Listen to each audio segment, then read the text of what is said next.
যৌবনের আত্মকথা। প্রথম প্রেম, হাজার স্বপ্ন আর জীবনের সবচেয়ে কঠিন সিদ্ধান্তের গল্প। আমি যৌবন, স্বপ্ন, প্রেম নাকি আফসোস, শেষটা আপনাকে কাঁদাবে। একদিন একটি ছোট্ট শিশু বড় হয়ে আমার কাছে এসে দাঁড়ালো। আমি তাকে বললাম, স্বাগতম।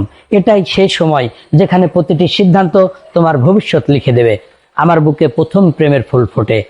আমার পথে জন্ম নেয় সবচেয়ে বড় স্বপ্ন, আবার আমার ভুল পথেই হারিয়ে যায় অসংখ্য জীবন। আমি কে? আমি যৌবন। আজ আমি নিজেই আমার আত্মকথা শোনাবো। আসসালামু আলাইকুম, স্বাগতম আত্মকথা সিরিজে। জীবনের প্রতিটি অধ্যায়ের মতো আজও আমরা শুনবো এক অনন্য আত্মকথা, যৌবনের আত্মকথা। ভিডিওটি যদি আপনার হৃদয় ছুঁয়ে যায় তাহলে একটি লাইক দিন, প্রিয়জনদের সঙ্গে শেয়ার করুন এবং আত্মকথা সিরিজের পরবর্তী পর্ব দেখতে পেজটি ফলো দিয়ে রাখুন এবং যারা ইউটিউবে দেখছেন চ্যানেলটি সাবস্ক্রাইব করুন। চলুন শুরু করি।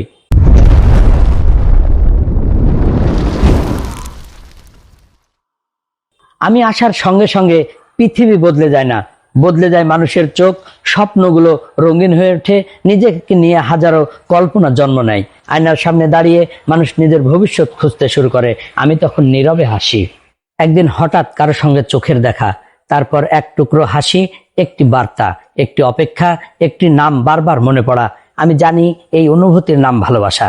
কেউ সেই ভালোবাসা পায়, কেউ শুধু স্মৃতি নিয়ে বেঁচে থাকে। তবুও প্রথম প্রেম মানুষের হৃদয়ে চিরকাল বেঁচে থাকে। আমি মানুষকে বলি, উঁচুতে উঠতে হলে পড়ে যাওয়ার ভয় ভুলে যেতে হবে। রাত জেগে পড়াশোনা, অসংখ্য ব্যর্থতা, হাজার বাধা, এসবই সাফল্যের পথে সিঁড়ি। আমি কখনো সহজ পথ দেখাই না, আমি শুধু সাহস দিই। সব গল্প সিনেমার মতো হয় না। অর্থের অভাব, পরিবারের দায়িত্ব, বন্ধুর বিশ্বাসঘাতকতা, প্রিয় মানুষদের দূরে চলে যাওয়া, এসবও আমার জীবনের অংশ। তখনই মানুষ সত্যিকারের শক্ত হতে শেখে। যে মানুষটিকে ছাড়া জীবন কল্পনা করা যেত না, একদিন সেই হয়তো অন্য কারো হাত ধরে চলে যায়। চোখে জল আসে, হৃদয় ভেঙে যায়, কিন্তু জীবন থেমে থাকে না। আমি শেখাই, যে ভালোবাসা তোমাকে ভেঙে দেয়, সে ভালোবাসাই একদিন তোমাকে আরো শক্ত করে তোলে। আমি যৌবন, আমি চিরকাল থাকি না। একদিন আমার জায়গায় আসে দায়িত্ব, সংসার, সময় আর অভিজ্ঞতা। কিন্তু আমার সময় নেওয়ার সিদ্ধান্তগুলো মানুষের পুরো জীবনকে রঙিনও করতে পারে, আবার অন্ধকারেও ডুবিয়ে দিতে পারে। তাই আমাকে শুধু উপভোগ করো না, আমাকে সম্মান করো। আমার প্রতিটি মুহূর্তকে মূল্য দাও, কারণ আমি একবারই আসি। যখন বার্ধক্য একদিন পিছনে ফিরে তাকাবে, তখন যেন বলতে পারে আমার যৌবন বৃথা যায়নি। কারণ যৌবনের আসল সৌন্দর্য শুধু প্রেম নয়, সৎ চরিত্রে, বড় স্বপ্নে, কঠোর পরিশ্রমে এবং মানুষের জন্য কিছু করে যাওয়ার মধ্যেই লুকিয়ে আছে।